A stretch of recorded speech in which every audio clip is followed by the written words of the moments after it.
Pemilihan Ketua OSIS SMA Kristen YPKPM Ambon layaknya pemilu.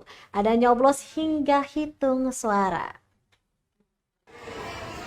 SMA Kristen YPKPM Kota Ambon tengah menggelar pesta demokrasi pemilihan Ketua OSIS tahun ajaran 2023-2024 pada Kamis 10 Agustus 2023. Pemilihan itu meliputi beberapa proses yang kurang lebih hampir sama dengan pemilihan pada umumnya. Rentetan agenda pemilihan sudah berjalan dari bulan Juli 2023 lalu dan akan berakhir dengan pengukuhan ketua terpilih pada Hari Kemerdekaan Indonesia 17 Agustus mendatang.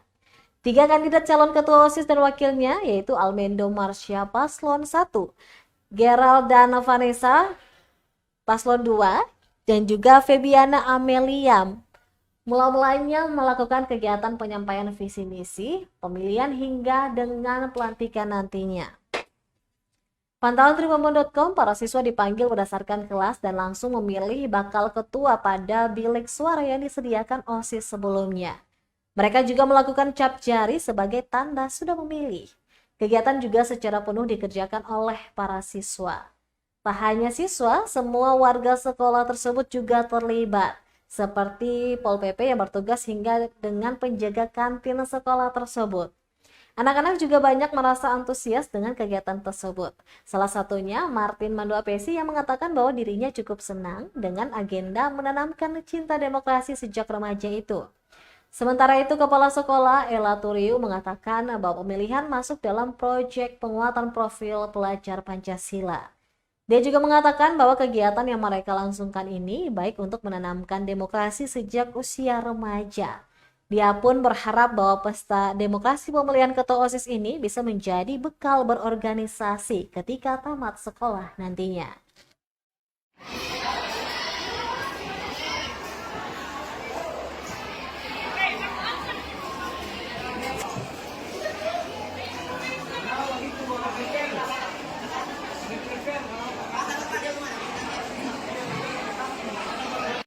Saya sudah bagus untuk penanaman demokrasinya sejak dini, di mana kita bisa memilih menggunakan suara kita sendiri pada sesuai dengan calon-calon yang sudah tertera. Ke depan semoga kegiatan suara demokrasi ini membelajarkan anak-anak. Inilah cara mereka berorganisasi sejak dini di sekolah ini. Sehingga ketika nanti mereka keluar dari SMA, tamat SMA, menjadi bekal bagi mereka. Bagaimana cara berdemokrasi kita kelak. Pandangan pribadi Bu melihat antusias anak-anak ini dalam pesta ini yang saya katakan kemarin. Nah, inilah yang dibilang sekolah, suasana sekolah tuh harus benar-benar kita rubah menjadi suasana yang bahagia. Nah, kegiatan-kegiatan apa yang bisa buat hal-hal seperti salah satunya di pesta demokrasi ini ya, sehingga saya melihat dari mulai penetapan paslon sampai dengan kampanye itu heboh sekali anak-anak mempertahankan para calon-calonnya, figur-figurnya, karena setiap calon itu dengan dia punya visi pun juga dengan moto. Nah, itu yang menjadi andalan-andalan daripada setiap pasangan calon ini. Terima kasih sudah nonton. Jangan lupa like, subscribe, dan share ya.